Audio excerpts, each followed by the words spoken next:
Bonjour et bienvenue dans notre chaîne Naviga Starline, ici Nangebari. Aujourd'hui, nous allons parler sur un thème très important, le rôle de la diaspora. Quand on parle de diaspora, il y a beaucoup de définitions. Je ne vais pas essayer de rentrer en fait dans les racines de cette définition. Mais la diaspora, dans une définition simple, c'est juste une population qui vit à l'étranger en dehors en fait, de leur pays d'origine.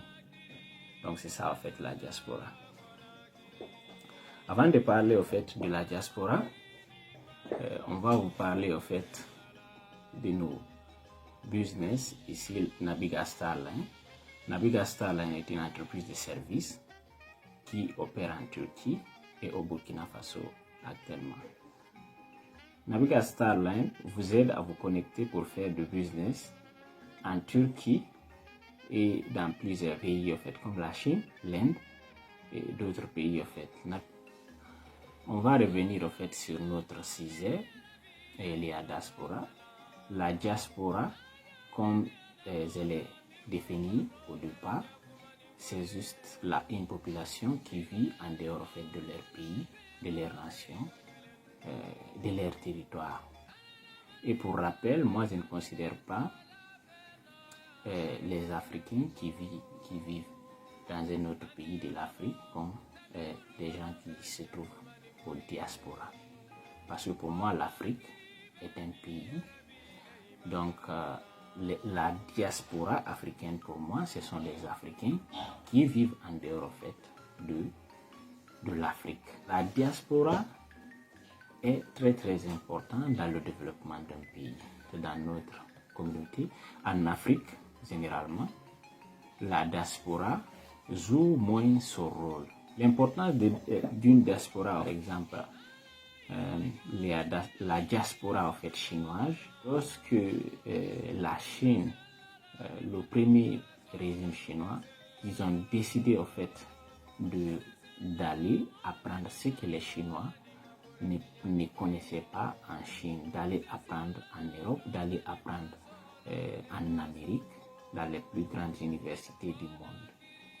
N'oubliez pas en fait qu'il y a toujours 50% culture et 50% de technicité.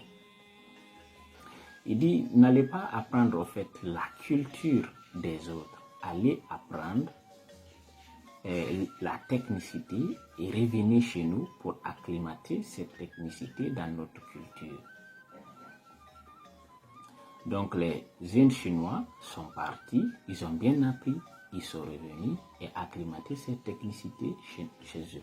Les Japonais ont fait la même chose. Lors de la Seconde Guerre mondiale, le Japon a été frappé par des bombes nucléaires, mais malgré cela, les Japonais, comme ils ont le mental, ils sont partis dans les autres pays, en Europe et en Amérique. Ils ont bien appris, ils sont revenus reconstruire le pays. C'est ce qui fait aujourd'hui du Japon la troisième économique mondiale. C'est pour dire que nous aussi, Africains, devons faire la même chose. Mais malheureusement, nous, Africains, nous sommes tellement aliénés, nous sommes acculturés, déculturés même. Quand nous partons dans les autres pays, on oublie, le plus souvent, on oublie d'où nous venons. On est différent en fait des Chinois parce qu'avant que les Chinois et les Japonais sortent chez lui, c'est quelqu'un déjà, il maîtrise son histoire, il connaît vraiment d'où il vient, il connaît vraiment qui est son ennemi. Donc s'il part quelque part, il est toujours en mission. C'est-à-dire, il est toujours dans l'espionnage industriel. Il est toujours là à apprendre quelque chose. En fait, il se considère toujours comme un guerrier en mission. C'est-à-dire, il se dit, je suis venu là, ici c'est pas moi. Même lorsqu'on me donne en fait une nationalité, des papiers comme ça, c'est des papiers, mais je reste chinois.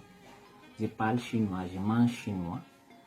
Et voilà, c'est-à-dire il sait que un papier ne le fait pas oublier au fait son identité et d'où il vient. Donc il part en mission et bosse dur et essaie d'assimiler toutes les informations possibles pour revenir dans son pays et refaire les mêmes choses. Et aujourd'hui, c'est fini.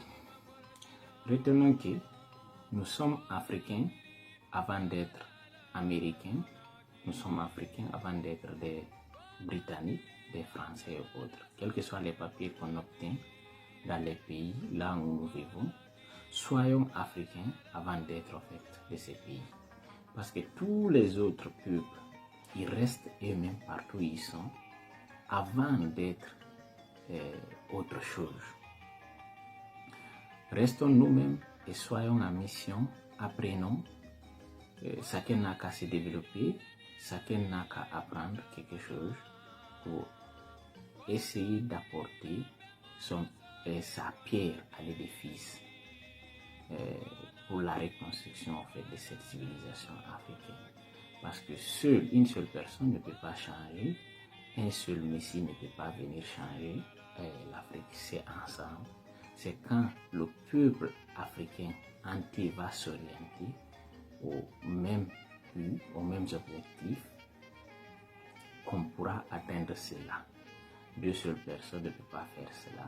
Apprenons-nous, améliorons-nous et ne comptons pas en fait sur un Africain sauveur. Un Africain seul ne peut pas.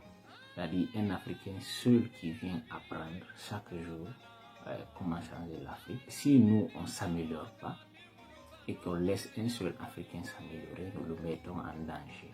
Parce que le système va essayer de l'éteindre. Et le système va se dire, ok, c'est une seule personne, on va l'éteindre et puis c'est fini.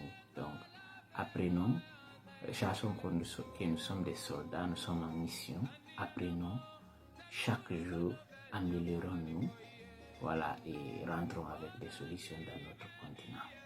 Merci beaucoup. Si vous aimez au fait ce contenu, n'oubliez pas de partager, de liker la vidéo, de s'abonner et d'activer aussi la cloche de notification pour ne pas rater en fait les prochains contenus. Merci. Nange bye.